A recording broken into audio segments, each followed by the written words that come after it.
I must have been laughing a lot in the last podcast because when I went upstairs, my mascara was like all on the corners of my eyes. Like I had been crying.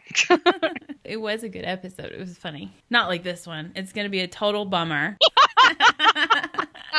Well, we'll see about that. I can laugh at almost anything. And sometimes you do laugh at stuff, and I'm like, what's she laughing? I gotta cut that out. We sound like sadistic bitches sometimes. That's pretty dark. I guess it's because of facial expressions, the eyes that we're giving each other or whatever, but we're like murder. Love that word. You can't leave that in. Oh, shit. That's the best. All right, let's do this. All right, cool.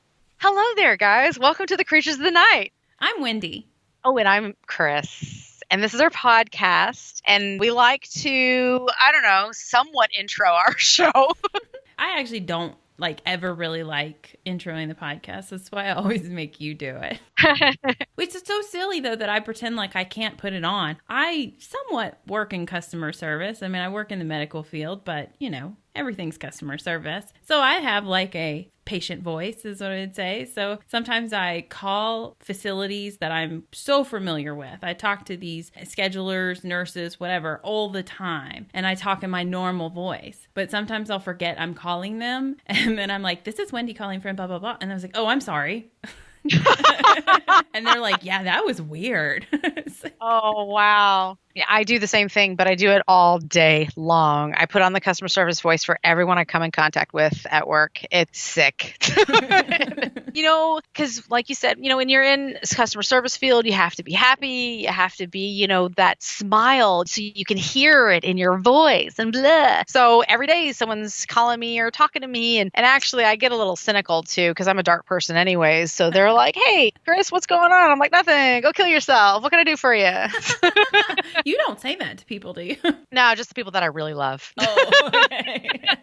No, not my customers. Geez. You know what's funny? I don't think I've mentioned this, but now that I've moved positions at where I work and we have different customers that I've never dealt with before, and my superior in the department wanted me to not talk specifically to one location because she was concerned that I wouldn't be able to understand them because their accent was so thick. And Wendy, I told you about this and I like died laughing when she told me that. They're from Virginia. And I don't know, for anybody who has been born from one area and moved to another area, you pick up different accents, right? But you always still have your own same accent. I think that this is why mine is so weird. Mm-hmm. I have my accent from my parents, but I was raised on the Mississippi-Tennessee border, so I have a little bit of that too. But anyways, she comes in there, she's like, it's not that I didn't want you to talk to him. It's just that I don't know that you'll be able to understand them. And she's like, their accent's kind of thick. And I'm like, they're from Virginia. What are you talking about?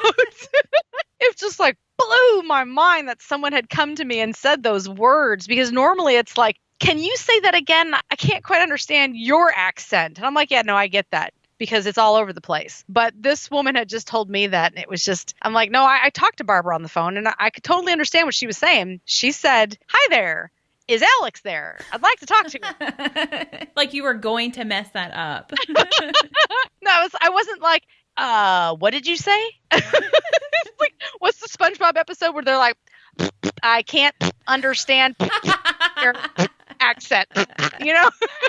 It wasn't like that, but it was so funny to me. And also at the same time, the woman that's telling me this, English isn't her native language. She has an extremely thick accent. So the whole time I'm just like, am I dreaming? Are you really telling me these things? It's a strange thing for her to say to you. Yeah. Yeah. But also the fact that it's a Southern accent. I'm like, nope, I get that one pretty well. I got it.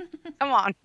So anyways. Well, I can't hide what little accent I have. You know, some people will tell me I have a strong one because they're not used to them at all. And then when I was growing up in Tennessee, people from Tennessee would say, where are you from? And I'm like, yeah, like right here, the same city you are. I don't know what you're hearing, and I don't know where it comes from either. So I don't understand my accent. I don't feel like it's that strong. My children have no accent because they're raised by, you know, kind of like a mix of people from all over or whatever. It's funny that you mentioned that because my son, who was raised in Tennessee, being transplanted in New England, in the middle of his life, he has both. And I don't know when that happened, Wendy, because when we were in the South, I don't remember him having a Southern accent. But of course, we were in the South, so everyone spoke the same as far as I was concerned. But we're here, and now he's picked up a little bit of the Boston-y kind of accent, a little bit, just a tinge, just enough so that you know it's there. But then he throws in words like mall, and he says it with such a twang that I'm like, boy, where are you from? What are these words? I mean, he sounds so Southern all of the sudden, and it's like, he just throws that in there in the middle of speaking like he's got a Boston accent, too. It's so... I guess he's learned, from other people. So he's picking it up from teachers and stuff, Oh, yeah. Well, you're surrounded by it. It's like if you watched a whole lot of TV from one area. Oh, I saw some TikTok video of that. And it was this guy, he's like filming himself. So he's using like the bathroom mirror. And he comes in dressed in like normal clothes. And he's like, this is my voice after watching one show of Outlander. And then he comes in and he's like, this is me after like season 2. And this is me after season 4. And I can't do the accent for you guys. But he like was developing a Scottish accent as he moved through the video, and his clothes were changing too. Cute. So I think if you like engulf into an environment, you pick up those mannerisms, voices, whatever. It's kind of funny that this is fictional as well, but it's definitely relevant to what we were saying. My oldest is in this thing called mock trial. And if you don't know what it is, I'm not going to bore you to explain it, but they basically play pretend like they're lawyers and they have to act out cases. So they get like characters, almost like a theater. That's really cool. It is so much fun to watch. Somebody into true crime. You're like watching this and you're like, but what about this? And what about that? And did they get DNA? And I'm asking my kid all these questions. Wait, what about mitochondrial DNA? You should have done this. And did you inspect this? Forensics. But there was this one girl, she's supposed to be a character, a witness, who is originally from Connecticut, but moved at the age of 17 to North or South Carolina. And then now they're living in Arizona, right? This girl gets up there and does a full-blown Southern accent. Now, Remember, I'm in the West. These people think I have a strong Southern accent. I do not. But she does a full-blown, adorable little Southern accent. And I'm like, she did read that she was from Connecticut, right? Connecticut, yeah, right. Oh my gosh. She did like the Helen Hunt version of like the Castaway. That was like the worst Southern accent ever. But I like rewound and listened to it over and over again just so I could do it perfectly. For anyone who wanted to ask, here is my best Helen Hunt. You are the love of my life. Yes. I hate her accent in that movie. Kill me. Yeah, she was putting on a performance like that for sure. And I heard her later saying, somebody told me I'm from Connecticut, I shouldn't sound like that or whatever. I'm like, yeah, you shouldn't. But I heard other adults argue the point that even at the age of 17, if you move into an area and you live there for 5-10 years, then you're going to pick that stuff up. So it could have been possible that this character could have picked up an accent in that time. My parents are from Chicago, Illinois. They moved to a very urbanized area of Tennessee, and they still have their Chicago accent. I mean, they never dropped it off. Yeah, they adapted the word y'all. So they were using like Southern slang terms, but they still had a very thick Chicago accent. I mean, that's why I still have mine. But I was raised from the age of 3 in that area. So I have kind of like a generalized mix. Now, you're talking someone who moved to the South at 17. I'm sorry, but I feel like they would be like trying to adapt to their surroundings by forcefully adhering to their surroundings. You know, they don't want to seem like the outsider.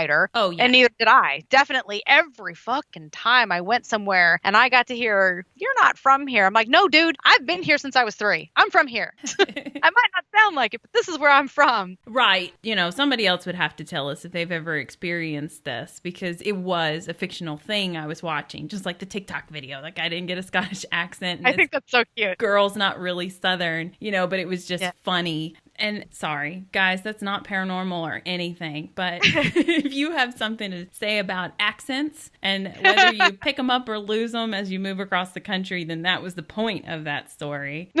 So anyways, enough about that. Let's get into my story somewhat. All right. Yeah. I do have something I want to talk about before I get into the official location, but it is somewhat paranormal related. It's a suggestion. So, like we've said 1,000 times before, neither one of us really have that much time to watch TV, and we're pretty podcast snobby. So I only have like a handful of shows that I watch at a time, and I have even fewer podcasts that I'm dedicated to. But unlike you, I have a super long commute every day. So lately I've been using other people's podcasts to research my podcast story.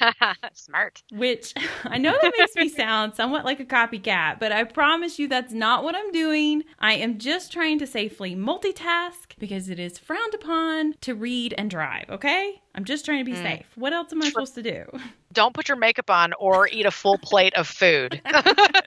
Those are also very bad. I don't do those things.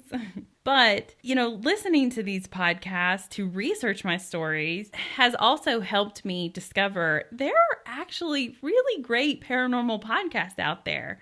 Not to sound conceited, but I kind of thought we were the only ones. That's a joke.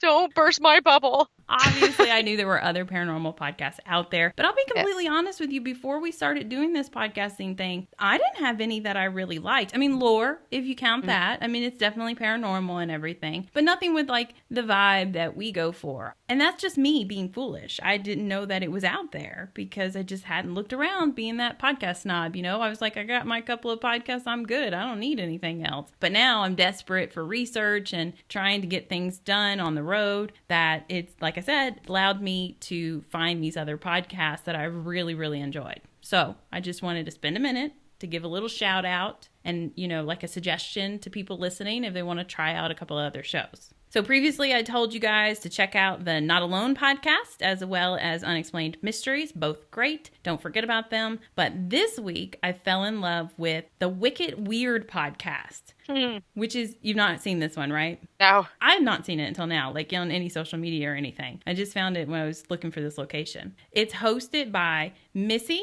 and Melanie. They're sisters, which I thought was really adorable. My sister would never do this with me. One lives in Massachusetts and the other lives in North Carolina. Wow. Yeah. I think they're both originally from Rhode Island. Just to put that out there for them. They said it multiple times, so I'm sure they're proud of it. The one that lives in North Carolina, she had said that she was podcasting in what she referred to as a shed. I'm assuming is like some kind of mini little guest house in her backyard. But I don't know. If she's actually like podcasting in a tool shed, it just makes me love her that much more. No kidding. Because I think about you podcasting in your basement and stuff, and me in the Arizona summer not turning my air conditioning on. And I'm like, these chicks are fucking dedicated, just like us. And honestly, when you said Wicked Weird Podcast, that should have been a clue that it was a New England. Yeah, I don't think they started it until, which is kind of like us. I don't think they started it until they moved apart from each other. And so, like, we moved apart and we started doing these Skype calls. And then it kind of came to, like, when we lived together, we would just go paranormal investigating. We were thinking of doing a podcast. But when we weren't able to investigate as much, we found this way of kind of investigating on paper, So, also, another reason I really love these chicks is at the end of their podcast, they did a dramatic read of a Zach Bagans tweet.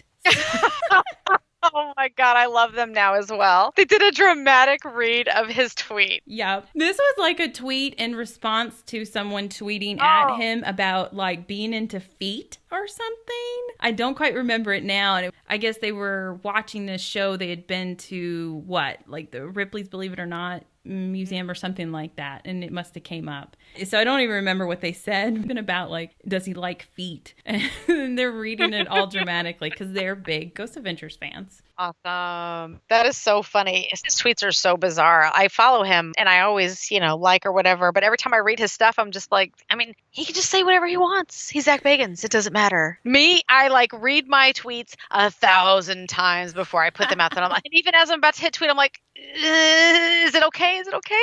Just do it. Just hit I'm sure he's like, blah, blah, blah, blah, feet, tweet.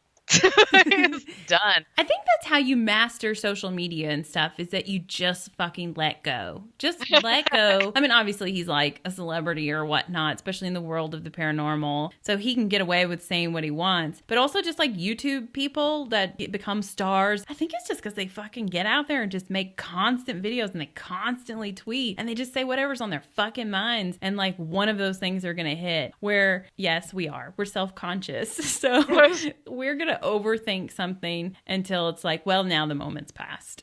Yeah. So I don't know what to do for you.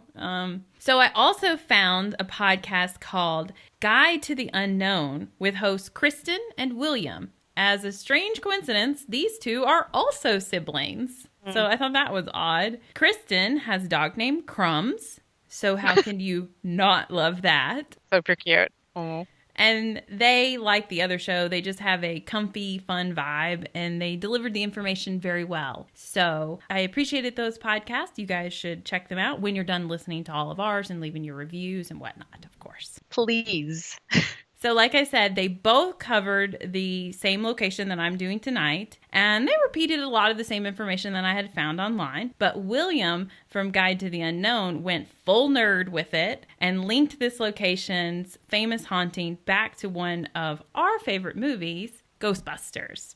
Oh, sweet. 1 or 2? 1. Ah, and nice. The video game. Super nerded it out. Well, I am so glad that you're bringing it up because then I get to display my librarian ghost from Ghostbusters. Yes. Well, you need to take a picture of that for the podcast because this is totally what that's about. I mean, like, my story is not on the New York Public Library on 5th Avenue and 49th Street. That's where that iconic scene happened, which we've mentioned on this podcast a million times. We've talked about that library scene that opens the first Ghostbusters. And it's the whole reason that they form their company and everything and get into that. But my story is on a haunted library. So, of course, even before kind of hearing what William had to say about it, I was like thinking of that library scene in Ghostbusters. And I'm like, wait, I wonder if that library's haunted. Let me look that up. But I couldn't find anything on that library being haunted. But what William had pointed out to me that I didn't quite recall is that ghost that you got a bobblehead doll of. I'm sorry, I don't think that we kind of said that. Chris just showed me a picture of a bobblehead doll. Or what are they called?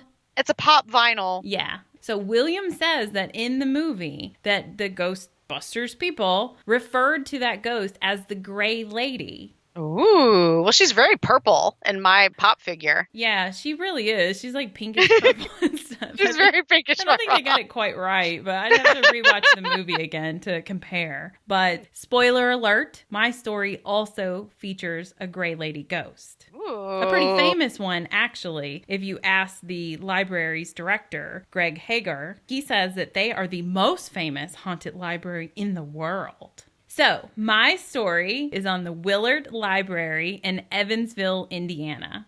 Oh, Indiana. You know how much I love Indiana, but that's not what I was going to say. I have looked into this. No, I hope you didn't work too much on it. I don't. I have, like Wendy has, sort of like a back pocket of stories that she sees and clips and saves for later. This is one of those that I have clipped and saved. I looked into it a little bit, so I probably know just a few things, but it's a really interesting story, and it's a library too. And like you said, it's like Ghostbusters, so you get that vibe. You go into a library just to look at a few books and what the fuck is around the corner, right? So, did you see pictures of it? Of the library? I don't even remember what it looks like at this point because it's been a while. Well, it is fucking gorgeous. It's the prettiest library I've ever seen in my life. It's like red brick and white trim, and it's all Victorian looking, you know, and then inside it's just like beautiful traditional woodwork everywhere. I mean, this place screams, yeah, I'm fucking haunted. I was just going to say, they built it just to make it haunted. They're like, come in here. You got to see this. And ghosts. Oh, they have those, we were just talking about lawyers and stuff. You know that like iconic little green lamp, green shade, and then like the gold stem. Yeah. And they have those like out on desk and it's all fancy. It's not like a library I went to when I was a kid. No. There's an antique store right around the corner where they have like tons of those green shaded glass lamps. And it's like, oh, those are so iconic. Like, you know exactly where you would see them, like at like some municipal court or something, you know. My sister actually had one of those lamps. I guess she wanted to feel like super smart. Oh, that's so cute. I probably had a unicorn shaped lamp or something. I didn't give a fuck. That's more my speed too. Oh, also, I should mention, I don't know if you realized this when you discovered this library, but Evansville is our girls, Jamie and Robin's hometown. It's where they're originally from. They don't live there anymore. They actually live about 45 to 30 minutes from this place because I totally, did the stalker thing in Google Maps. How do you know so much about them? Oh, I'm like, oh, wow, they're an hour from each other. One's on one side of Evansville and one's on the other. And it's like, yeah, I'm a total creep. So sorry. But this is their hometown, so I totally expect them and all their friends to chime in on this story and write us their own little paranormal experiences. And you can send that to creaturesthethenightparanormal@gmail.com because this is a legendary location, so I know they must have perused it before. I wonder how cute it is there. This fucking library is gorgeous. And if this is your library, it's got to be like an adorable little town. I wonder how big it is. If you've ever been to Indiana, and I don't know if you have, but it's like Iowa. It's a lot of farm, a lot of and then, farm. like, bam, all of a sudden you're in the city.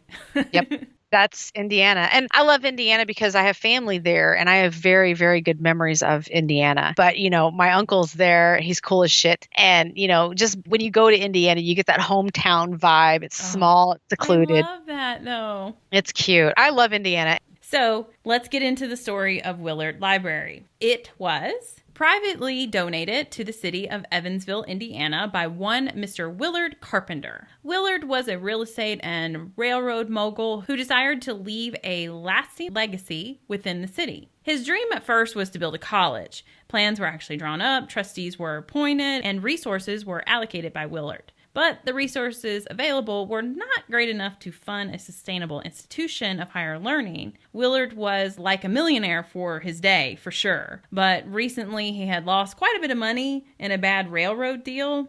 Although Willard had worked to rebuild his wealth, it still wasn't enough really to justify building a college and how long that college would last. He also had other real estate, and it had become devalued with the economical conditions. So, faced with reality, Willard was encouraged by his peers to direct his attention to founding another institution, perhaps a library. Because I guess it's cheaper for librarians than it is professors.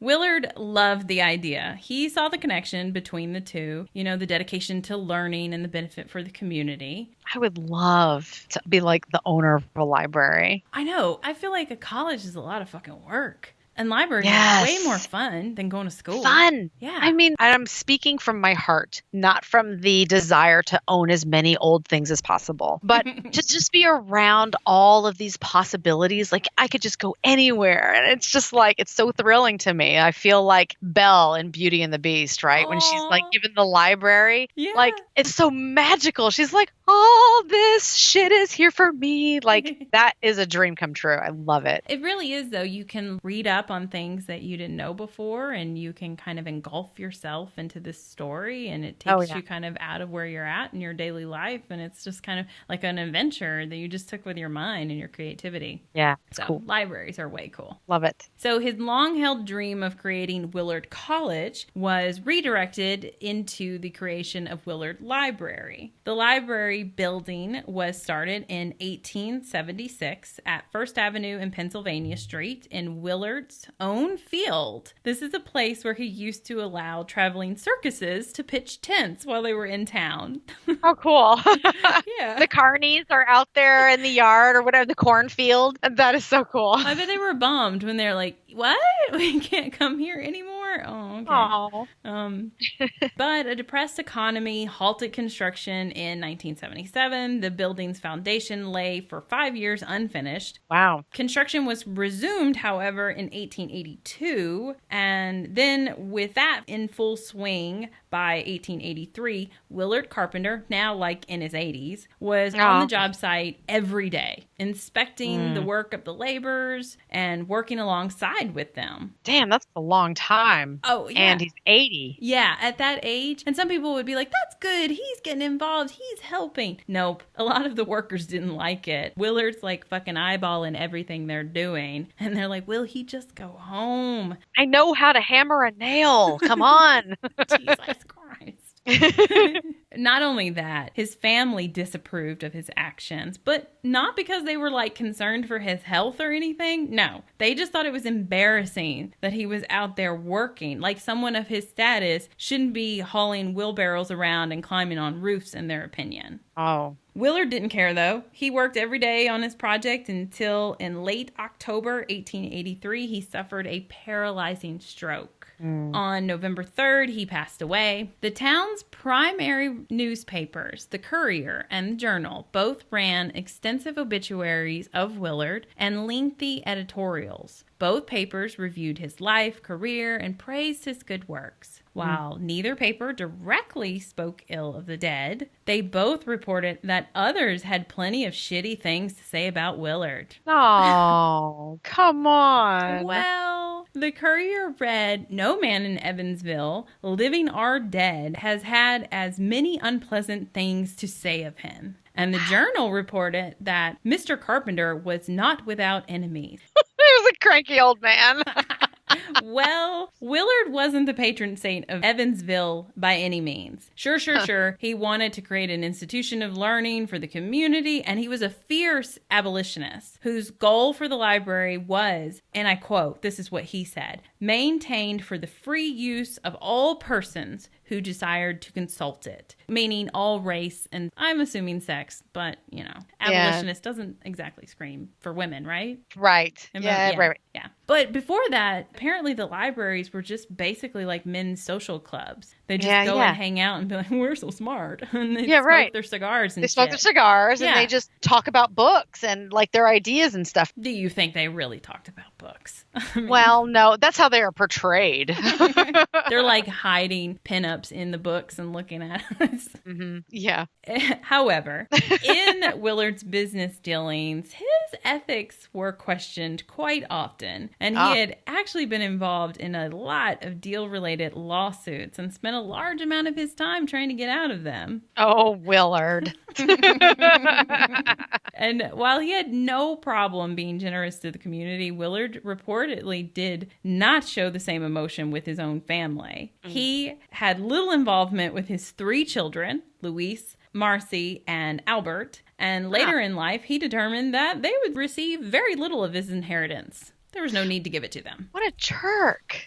In fact, he allegedly told his daughter, Louise, and her husband that they would receive fucking nothing. Nothing. Wow. Probably like, seriously? keep running your mouth. I do that to my kids, too. So, you don't like what I'm giving you? Bam. You get nothing then. Get nothing. Sure. I get that. At the dinner table, they're like, I didn't want green beans and chicken. Oh, well, it's either that or nothing. You choose. Or you starve to death. Because I fed you for breakfast and lunch, so I've done my legal requirements.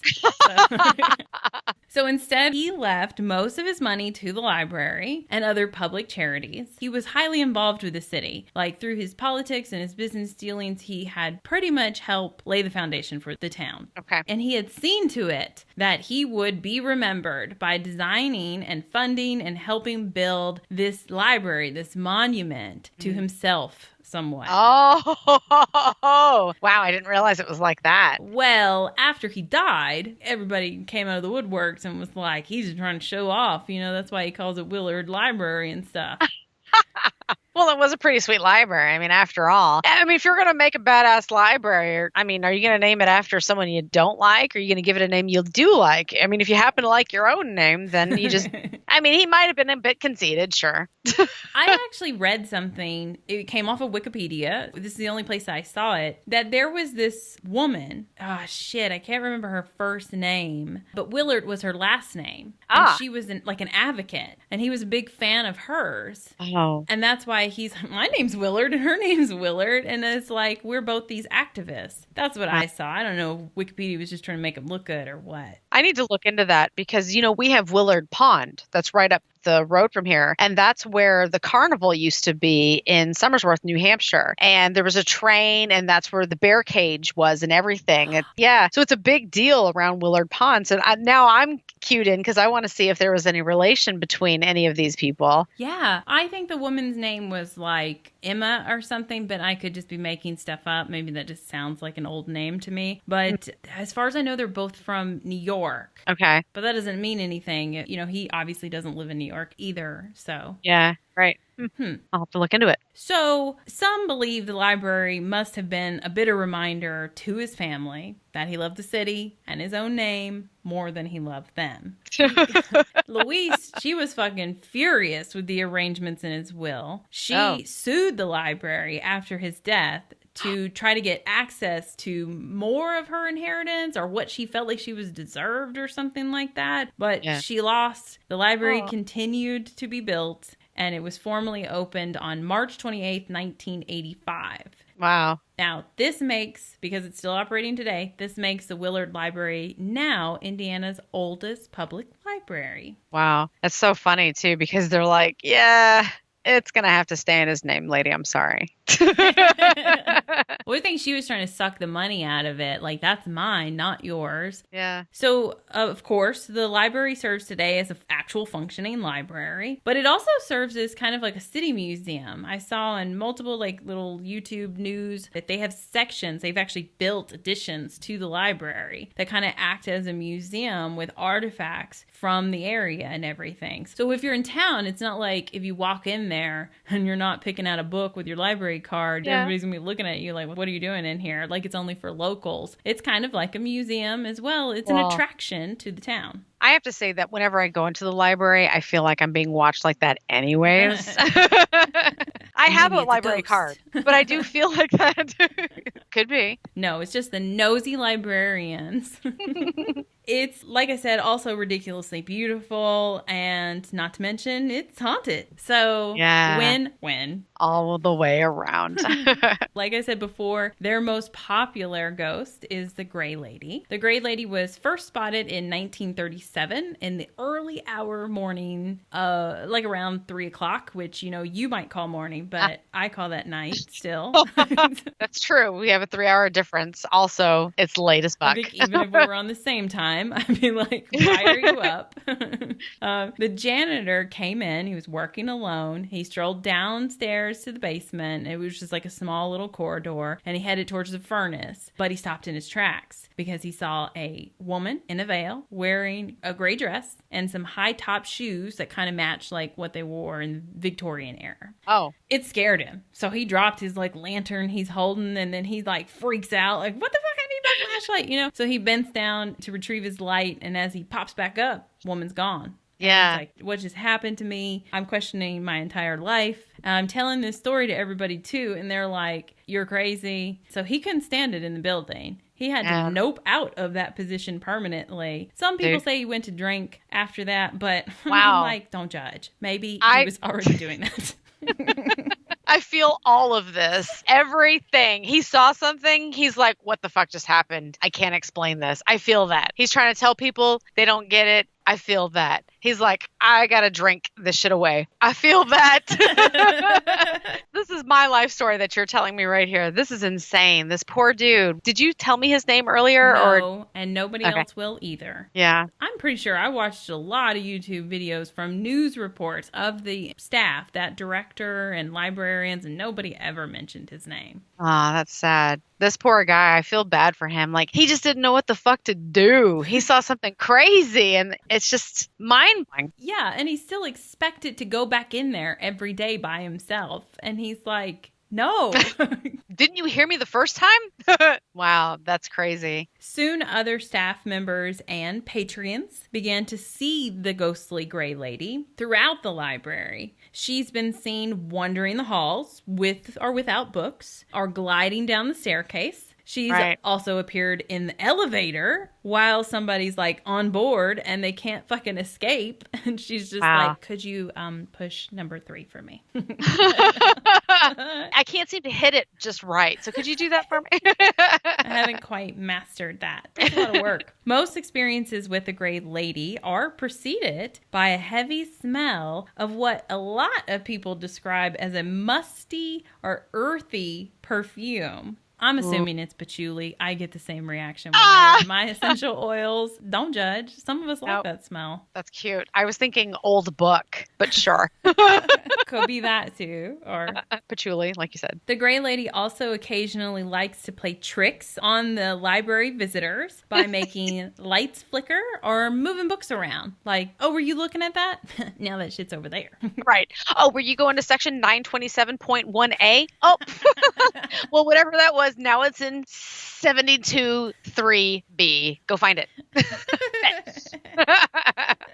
Oh, ghost. Y'all are so silly. Librarian director, like I said, his name is Greg Hager. Despite having experienced his own unexplained moments, such as a time where he heard footsteps coming across the floors at a time that nobody else was in the library.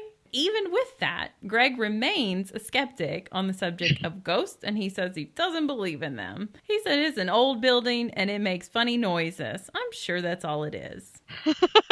Oh, okay, Greg. However, he participates in multiple interviews in regards to this ghost. That's weird. I think he's just trying to play both sides, in my opinion. Okay. However, over the years, numerous staff members have had personal experiences that leave them true believers. Back in 1996, Betty Palmer, an assistant librarian, she told the news that she witnessed a 3-year-old child briefly run off from his mother. But he quickly returned, and he was all crying and upset. And he said, I don't want to go upstairs. Well, he didn't quite say it like that, you know. But he said, I'm not going to go upstairs. He's got some attitude, that 3-year-old. Look, lady, let's sit down, have a chat. I know you're trying to drop me off in this toddler time, but I'm not having it. I was reading The Shining over in section 73. He said that he saw a ghost upstairs. And so that was it for him. We got to go, Mom. Wow. Yeah. She probably still dropped him off. Another librarian, Anita Glover, says she has personally seen items fall off a desk and shelves multiple times. Anita actually sounded pretty fucking annoyed as she was telling the news this. Okay, it's because it's like driving her fucking bananas. Basically, she's like, I put the book up, it spits the book out. I put the book up. I mean, Jesus Christ, I'm trying to do my job here. Come on. I'm going to pick up shit all day long. It's ridiculous. She acts like she's at a daycare, but she's not getting paid. Just, why am I here? Poor Anita. Then there's librarian Anna Wells. She once felt someone touching her hair. Then she smelled that musty perfume immediately afterwards. So she's like, it's the Gray Lady. Yeah. Then there's Joan Elliott, also a librarian. She was stocking the shelves one day and she felt someone touching her hair, like brushing it back. Joan thought it was just somebody trying to take a look at her dangly earrings. And she turned around to greet them, but there was nobody there. Listen, I've told you before I don't like people just touching me. Yeah, no. Especially don't expect it. So you can't be sneak doing this. Yeah, right. That ghost would have got knocked out if it was me. You turn around with a fist. Ba-bam! You're not like, oh, excuse me. So I got a question for you then. Anna and Joan, are they both the same hair color? Like, are they both brunettes or blondes? Or did you see a picture of these ladies? They are not the same hair color. I actually was watching, like, these were constant news reports over the years that I got a lot of this information from. I'm pretty sure Anna has short hair and Joan had maybe like shoulder length hair. They were probably both maybe more brunette than anything. I just wonder if like the ghost has a fascination then with a specific color or tone or, you know, whatever for these two women to both be reporting the hair being touched. Right. You know, it's like the exact same kind of experience. I mean, Anna didn't put it together. Maybe she had dangly earrings on too that the ghost was like, what's that? What is this hanging from your ear? Are those Santa Clauses? I love that stuff. Why do you have bells hanging from your ears? Are you afraid of the witches? What is this? Joan also witnessed while in the bathroom. She's like in a stall or whatever, and she comes out and the faucet just cuts on by itself. This is an old building. At the time, at least when Joan, I don't know what they are currently, but they were not censored faucets. You have to actually turn the knob. And so she witnesses it running, and then it cuts off. And this is actually something that later multiple people start reporting as well. Like at one point in time, there were 2 librarians in the building. They hadn't quite opened up yet. And one's like, why do I keep hearing the water running in the bathroom? And there's just that gray lady. I think it's funny that you pointed out that these librarians are in the library before it opens. Because in my mind, I'm like, what the fuck do they have to prepare for? I'm sorry.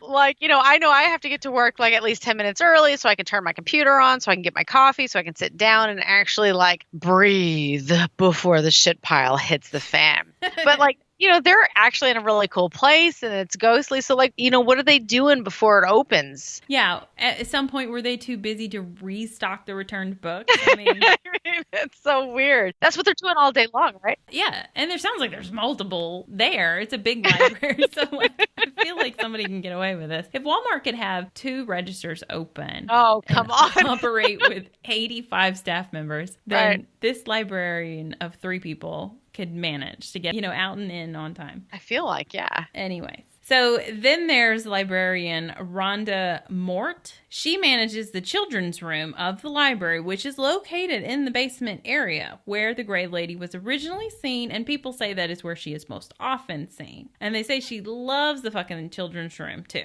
I'm sorry, but I love that the children's section is in the boost. So they put those loud asses down there. Do they have a gate, too? Just lock them in. Don't let them out. I love this place.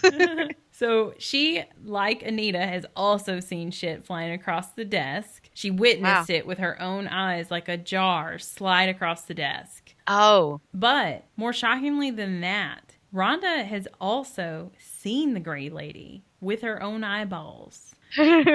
She and an unnamed coworker, I don't know if she want to share it or if Rhonda forgot her name, but this was back in 2014. They have security cameras all over the place, and they happen to be glancing at the security camera. And by the back door, which is glass, they saw a figure of a beautiful woman. This is how Rhonda described her. She was a beautiful woman, around the age of like 14 to 22. That's kind of a big gap, but okay. So young. She was wearing a Victorian dress, and she had her hair put up. And Rhonda remembers that she had a really sad look on her face as she just stared out the glass back door. Wow. Kind of like she's trapped there, which sucks. Yeah, that's what it sounds like, yeah. But as Rhonda and this coworker are watching the screen of the security cameras, the figure turned and then looked right at the camera as if she like was aware that Rhonda was watching her. And then Rhonda and this coworker watched as the figure's face just disappeared.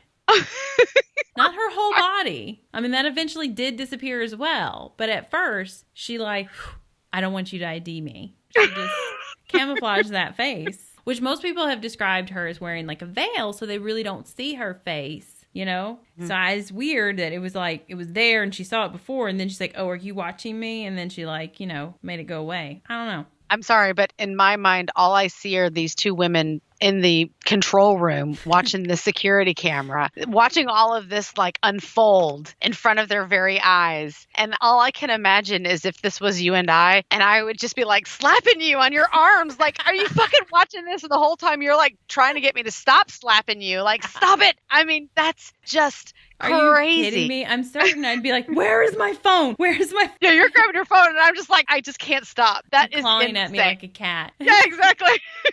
Get your phone. 2014. Like, where is her flip phone to be recording this? So she didn't catch it. And then the coworker turns to Rhonda and says, you know what I just thought of? I have a half day of PTO that I got to take. So I'm going to do that right now. And she vamped out on Rhonda and left her with the Gray Lady. I believe that. She's like, I got a whole half day of day drinking that I need to catch up on right now. That's why Rhonda don't remember her name. She's like, fuck that bitch. She left me here in my weakest moment. And she pieced out just like that. Yeah. I see why Rhonda was like, she's not getting any credit for this. I couldn't imagine. I mean, I would love for that to happen more than anything. Just sit there and watch this woman in Victorian era sadly looking out the window to turn to face you, like, brrr, into your face. And all of a sudden, the face just melts away. Like, what is happening to my brain? What did I just witness? And your coworker's like, yeah, so I got to go.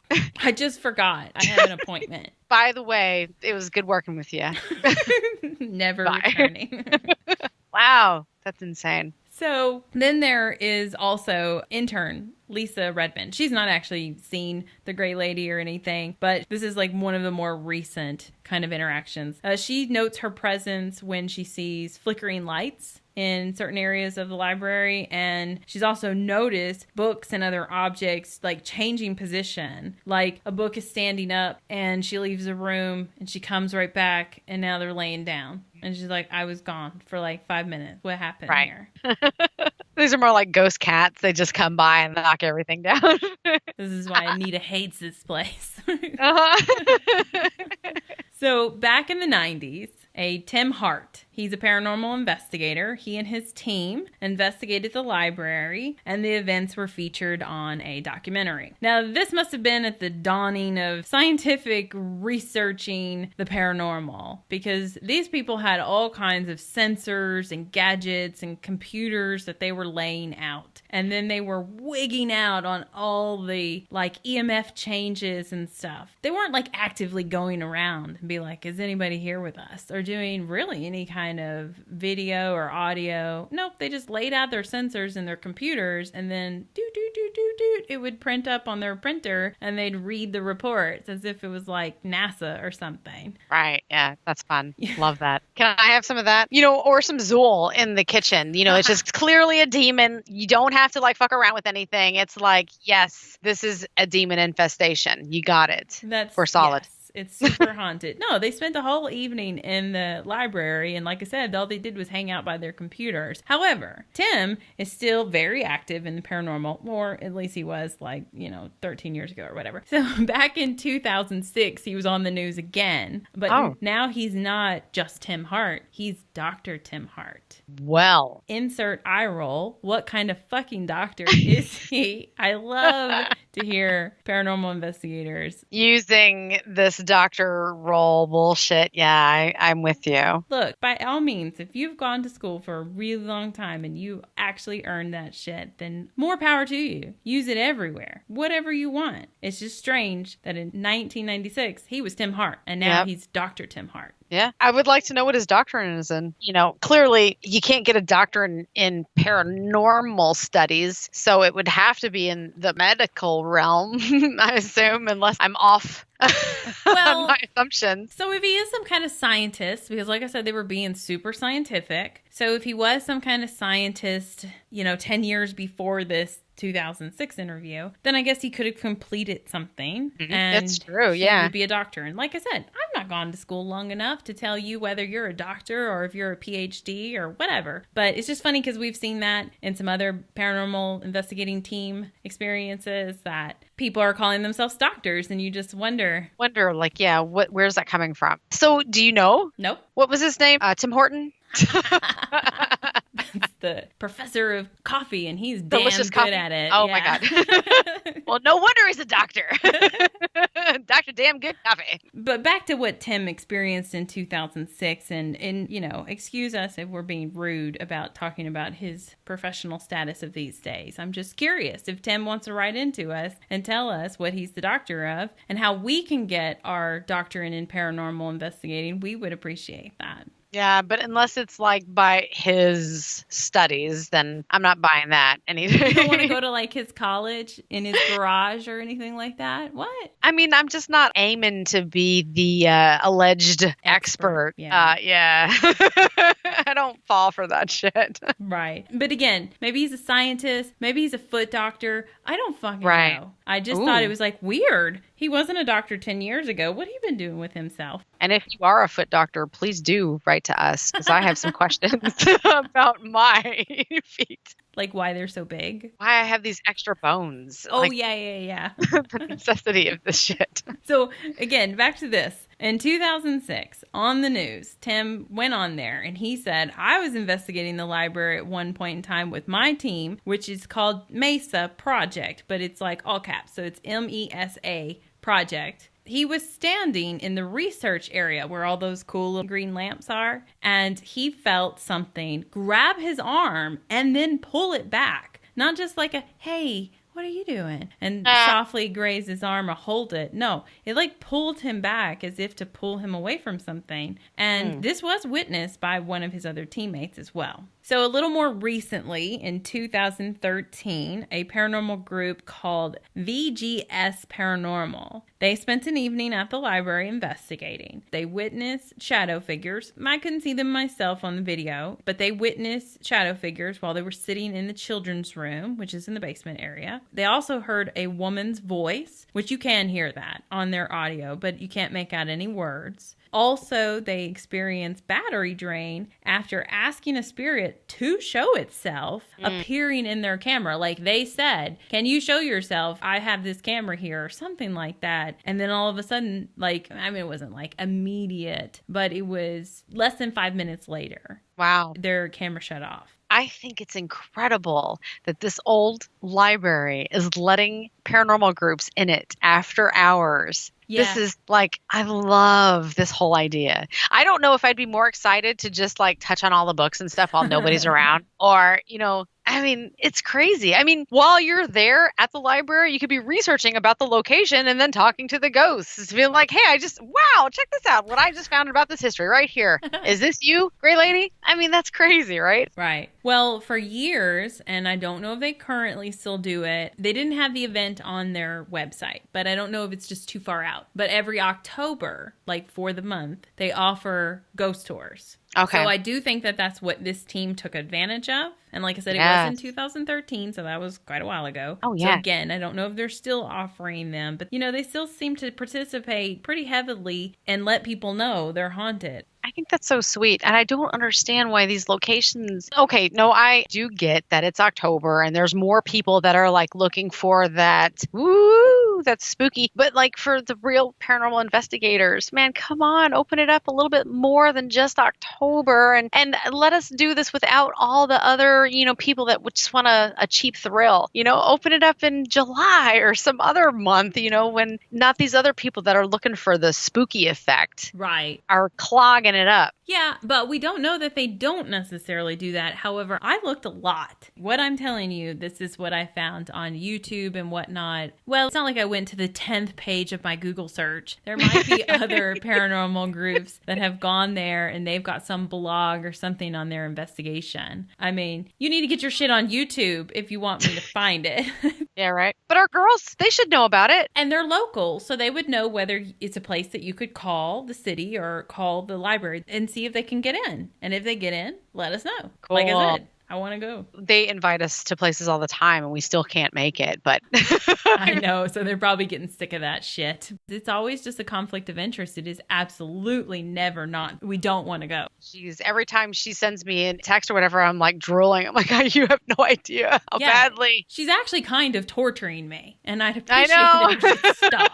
I'm tired of all the paranormal fun you're getting to have, Robin. Jamie, stop it. No, we want to go to all their locations. There's just always some family obligation or something like that. That or I can't leave work because I'm the only person that's going to be there for 3 months. Oh, yeah, there's all that dumb shit, too. Yeah. Fucking jobs.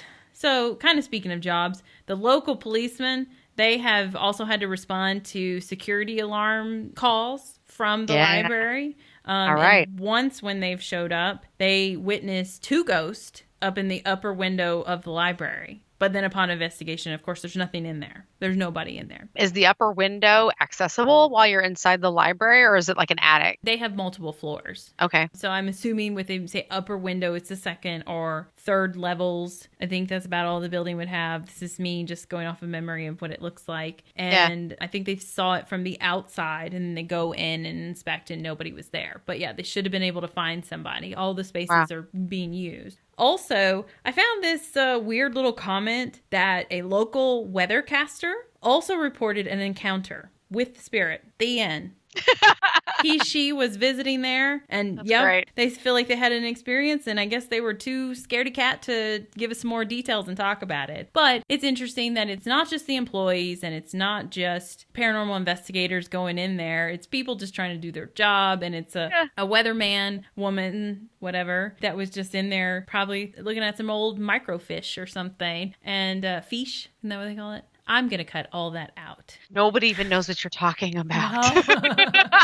I mean, I do. At the bank, I had to look at microfiche like all the time trying to find some shit. But like, do they even do that at the library anymore? This one does. Wow. Well, because they have a whole genealogy floor. So if you want to research your genealogy and they might have the information on it, you can go there. And you don't have to pay those 6-month, a year fees to Ancestry.com. You can just go to your local library and they might have some shit on your family. Yeah, but you have to do a shit ton of research, I bet, because it's not like you can just be like, open a book, here's my family page. Done deal. Found right here in Evansville, Indiana. Who would have thought that I would find it all right here in this place? Oh, no, I would assume you have to be kind of local. At least for sure from Indiana, which you have family there. I'm not going to go there and be able to use it. But yeah, I think that's cool that they provide that to their community. And then you could spend hours in the library waiting for the Gray Lady and looking through old newspapers. Or whatever, census reports. It sounds very intriguing. It sounds like you have a better shot at seeing her down in the children's area, which is a little terrifying to me. So I don't want to spend hours down there, unless it's after hours. Then, right. Okay. Well, it's not like I have a thing against children. It's just I don't particularly want to be around them. It's all. That's all. Well, they're not going to make your paranormal investigating any easier. They make all kinds of noise and they can tell you all kinds of crazy stories too. So even if you tried to kidnap one of them for just a little while, can I borrow this kid? I just need this child to see if he can see a ghost. They have an imagination like I do. They could make up all kinds of stuff. They're like, yes, I see the Green Goblin ghost. I'm like, have you seen Ghostbusters before? Is that what you're telling me? What's in that juice, hun? Yeah. Let's have a little less of that. Quit it. I love kids though. But yeah, I mean the noise level I imagine would make it really hard to investigate. But that's where she likes to hang out, they said. But she has been seen in other parts of the library, so you have chances in other places. Can I just explain myself for a second? I do like kids. I just feel like it's a competition when I get around kids. I feel like there's this, no, my imagination is better than yours kind of situation. And I have to top them with going to the 9th degree with it. But they're never impressed. They're like, oh, really? Well, I saw trolls underneath the lily pad. No, you didn't. You didn't see any fucking trolls. I know you didn't see trolls. So I ended up just getting angry. Are you talking to children or teenagers? No, these are children. Teenagers are much more reasonable because you're just like, Ma, shut up. No, I beg to differ. You try to tell a teenager something, they go, I know. They know everything. Whatever. I know. Whatever.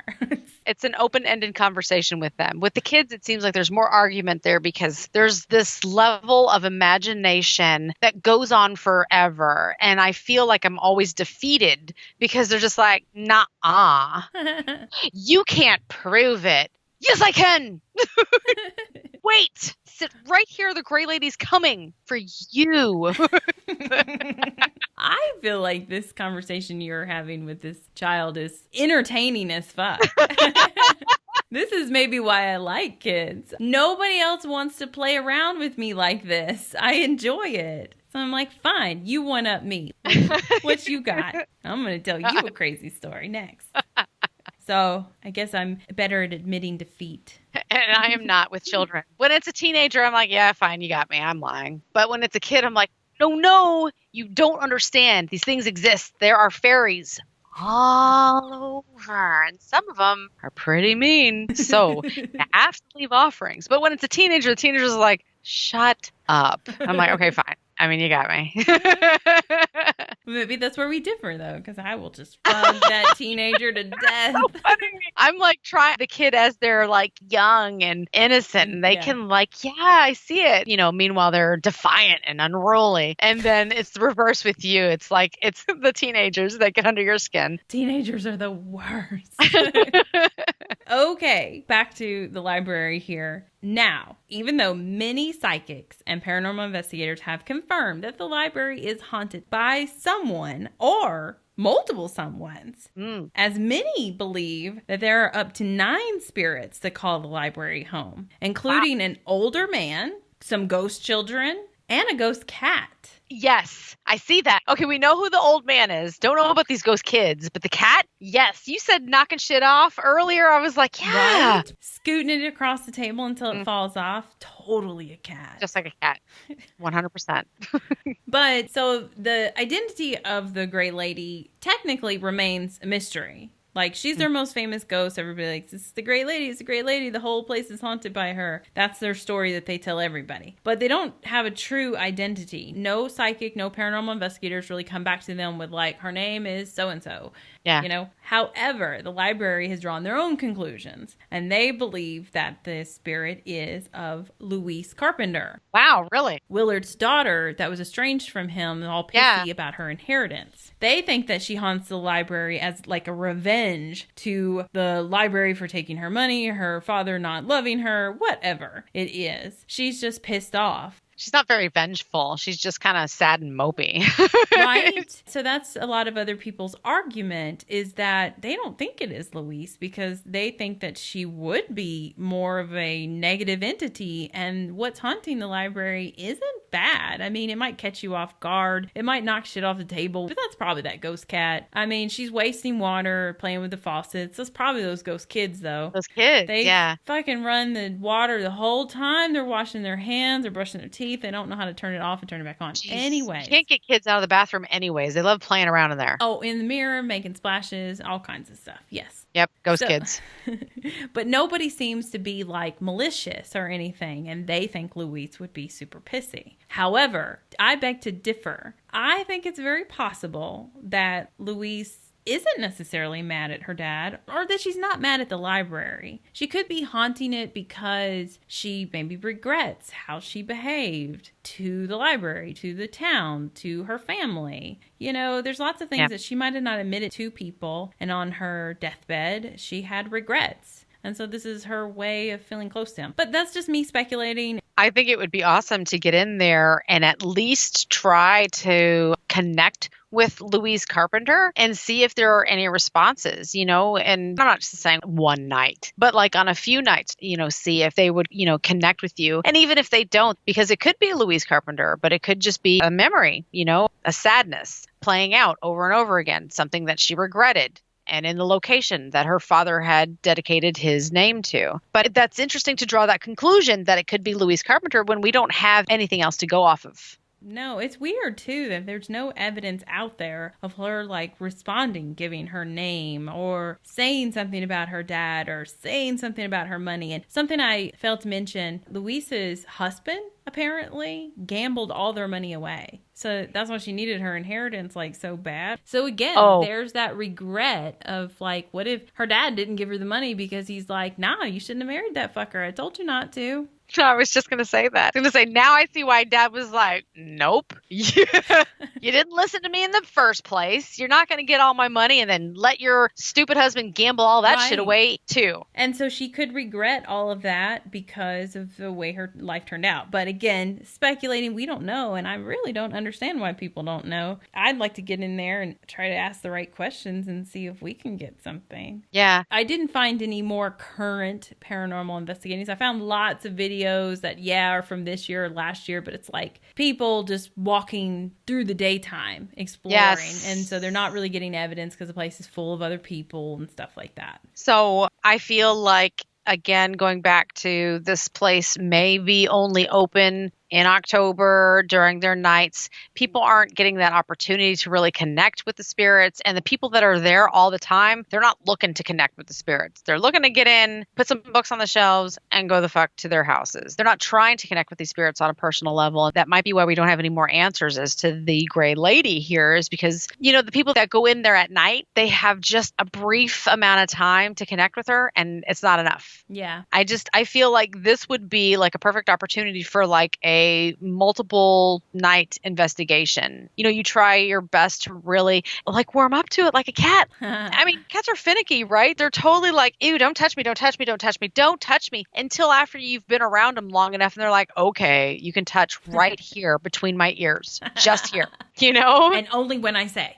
Right. I will call you when I'm ready. Yep. 3 strokes, that's too much. Don't touch me anymore. Yeah. It seems like that there's a level of insecurity with some of these situations as paranormal things go. Or again, it could just be a memory and you might not ever get any answers from it, right? That is true. And that's maybe why nobody's really gotten an answer, is that she's not really talking to anybody. But the library still to this day, despite, the kind of lack of like knowing who she is, or maybe even more current reports from librarians and whatnot, and this hitting the news, they still today have their ghost cams up. Awesome. You can go on their website and there's a link to watch like security cameras within the library. There's also additional web pages, all the same stuff, giving you the history on the ghost and links to pictures that they've received from the ghost cam. But this is open to the entire country. Oh, I'm sorry, the entire world. This is why she's the most famous library ghost in the world, is because all over the place people have access to these ghost cams and they can watch them and they can notify the library when they see something funky on the pictures or on the cameras. Well, I just discovered what I'm going to be doing with my second screen at work.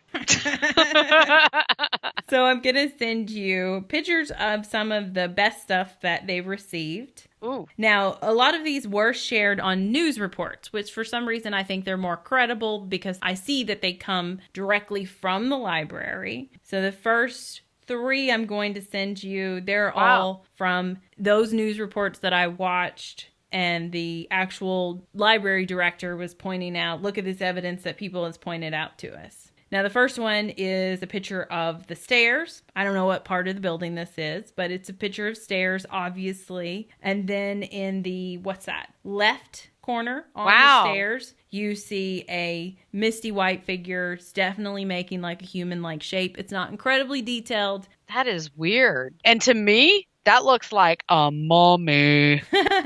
Doesn't it? It's like your typical white wrapped. Well, it looks like skeleton-like. Yeah, it does look like a skeleton. It doesn't look like a Victorian lady, guys.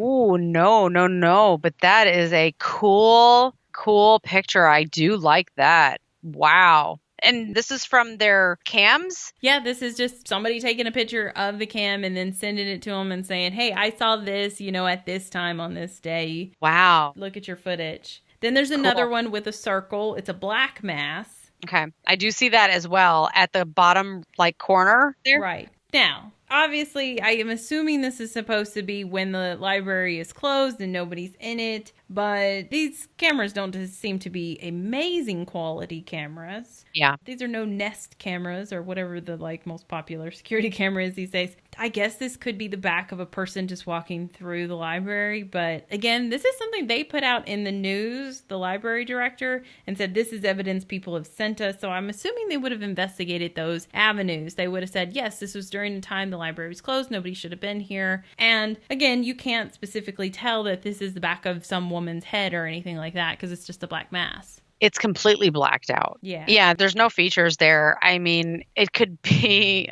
like Smokey the Bear. I mean, from behind. There's no features to it whatsoever. It's just a black mass. And I hope this is when the library is completely empty. Otherwise, they have people walking in there in black mass suits. Yeah. I mean, when I first saw it, because I was zoomed in, and I didn't realize it, but I was like, oh my God, it's the cat. But then I had to zoom out and I realized, if that's a cat, that's a humongous cat. It's a panther. Yeah, right? Yeah, that's a cat you don't want to come across in a library. That's interesting. Now, I would like to know more about that. If it was during closed hours, then I would like to see that one in motion, just kind of coming and going. Whatever its path was, that would be really wild. Yeah, and so what I've heard about their cameras, it's not necessarily in motion. The type of cameras they have take stills every X amount of minutes. Yeah. That's what it is. I mean, it is a library, and it's not like they have any like intruders. They're just trying to catch paranormal. So I'm sure they didn't spend a fortune on their system. They're not like Zach Bagan's Haunted Museum. I would trespass in this place if I knew a way in. I'm just joking. Sure. I wouldn't really do that, but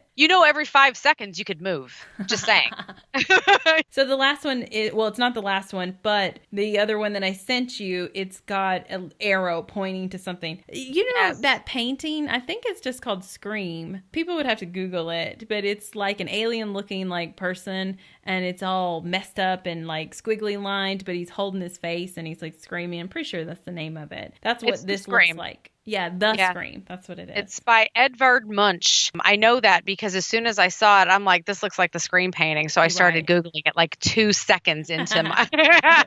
You're fast with that. I saw it. I'm just like, this is the Scream. And that's so funny because you went into it. Right. Yeah. So that's exactly what it looks like. It's the first thing you think of. Again, this camera could be fucking up and there's an actual real person, but... Again, these photos are submitted to them, and I would hope that there's some kind of verification process, or in that case, they would have a whole lot more photos to probably show you, right? I mean, I have to suggest this is a library too. They're not a paranormal investigator. They're just like, okay, well, everyone says this place is haunted, so we're going to do everyone the favor who has an interest, and we're just going to put the shit out there. The thing that I like about this picture the most is that one thing in the middle is blurry, but everything else around it, it seems to be like it's not blurred at all. So that's why I like the Scream picture, because it's like whatever this wave of motion is right here, and nothing else is exhibiting the same form. So it's like a blue, white, beige fire that has appeared in the center of this room. Yeah, and if you look into it closely and want to start making stuff up, then it looks like brown hair, face. Mm-hmm. I can see where eyes and nose is, and this could be a blue dress or a gray dress, a blue-gray dress. Gray dress, yeah. In that kind of Victorian style where she's got a white button-up shirt on underneath a heavy, like,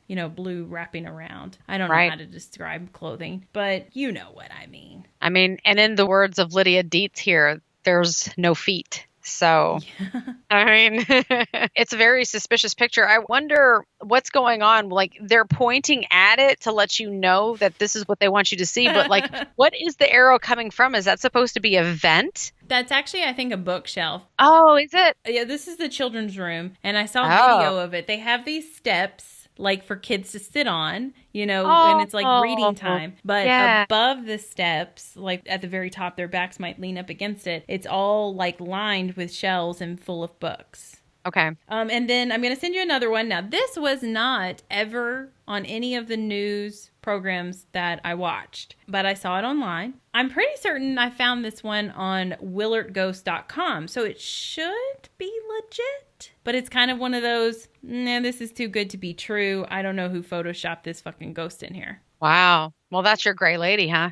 Yeah, she's over there either staring out a window or looking at some books. And that's what she's said to be doing either way. Wow, that's neat. Yeah, that one's pretty good. Like, you can see human form. Not like detail because it's so far away. No, but like looking at this picture and then going back to the one with the yellow arrow, the dress would be about the same color. Right. So I noticed that right away. But also in this picture, it's so clearly a face, and like you can see like the shoulders and maybe where like she's holding herself. I mean, I don't know where this is in the building. She looks like she's going through the aisle where there are bookshelves. Right, yeah. So either she's holding herself as she's going through there, like in a sad pose, like, life sucks, whatever.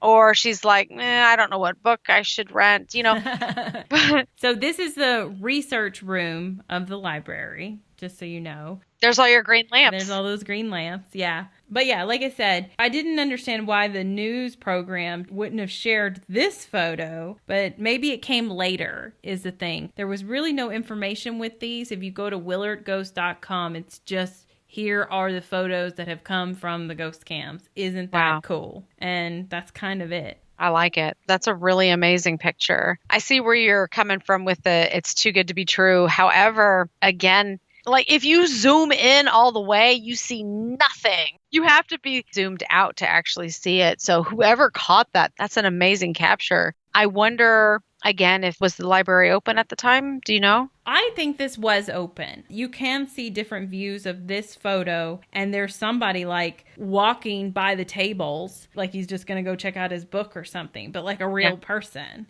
That is a really neat picture. There were others, like I said, if you go to that willardghost.com, but they were a lot of blurbs. One was a foot just by itself. That's going to be me as a ghost. These were my favorites. You can always go to the website and see more. And you can always go on the library's actual website and watch the ghost cams yourself. And of course, if you live in the area, come on, you have no excuse. It's a library. It's free. Just walk in there, explore, investigate, and definitely 100% report back to us. I know, right? Get to us on any of our social medias like COTN_paranormal on Instagram or COTN paranormal on Facebook and Twitter. And then you can also email us if you're into that. And that is at creaturesofthenightparanormal@gmail.com. After all that, don't forget to tell us how we're doing and leave a review wherever you listen to podcasts. So rate and review and subscribe, please. And also, you can always visit our shop, which is the Spirit Emporium, for cool-ass podcast tees. I think we're going to be putting out some stickers and possibly a wine glass because we just want some wine glasses ourselves. So hell yeah!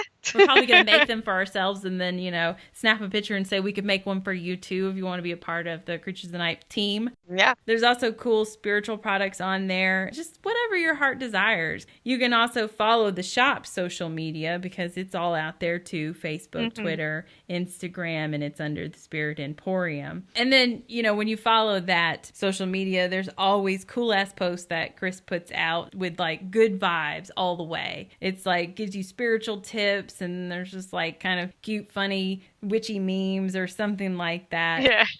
It's a fun page to follow. If you follow our COTN paranormal pages, then you should follow the Spirit Emporium too. It's quite entertaining, guys. I agree. I enjoy it. As a matter of fact, my posts for the Spirit Emporium is kind of like my fun page because I feel like I'm working when I'm doing the COTN stuff. But when I'm doing the Spirit Emporium, it's kind of like my release. I get to do fun stuff. I get to share stuff about our products or nature, plants that you find next to graves and like all of the history that's on them. It's a little bit more of a fun step away. Instead of sticking to whatever the podcast story was and the history of the location, it's free form, whatever inspires you that day. Yeah, it is totally. I have a lot of fun and I enjoy putting those together. And I'm glad that you said that. That's exactly what it is to me. It's also like hey, did you know this and that? I mean, it's cool stuff, and it's shit that you find every day. So yeah, check it out if you're just not getting enough here with the podcast. But we really appreciate you listening. So thanks for that. Yeah. No kidding. Totally love you listening. And I loved your podcast. Of course you did. You were going to do it. I already had it in my back pocket. It definitely was one that I was cued into. It's cute. I love it. That's a lot of fun. Thank you, Wendy, for doing this podcast and for telling me all about it. Now I have tons of notes. So if I do end up in Evansville, I'll know exactly what to do. Yeah, we definitely have to go and visit. And I cut you off. I'm sorry. What were we going to say? Was it about the cat ghosts? Yeah, I was going to say that the cat ghost is pretty awesome. I mean, we've been to a lot of places. There always seems to be like a ghost of a cat or a spirit of a cat. And I don't know why. Me personally, I'm always cued into it. I don't know if it's because when I was a child, I had such a tremendous dread of cats that I stayed away from them as long as I possibly could. I was attacked by 2 cats. Oh, shit. They wanted to kill me.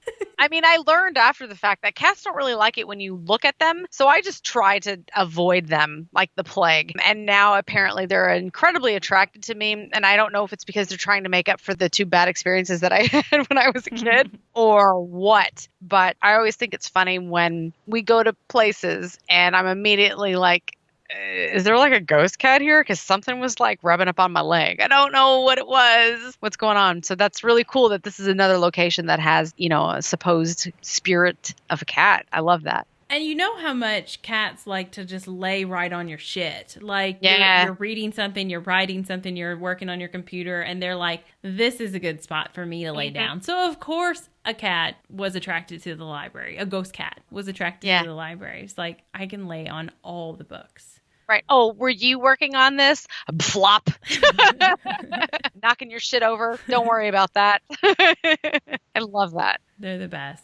So, yeah, I'm glad you enjoyed that story, and that's all I got for you, so we should just go. All right, then bye. Bye.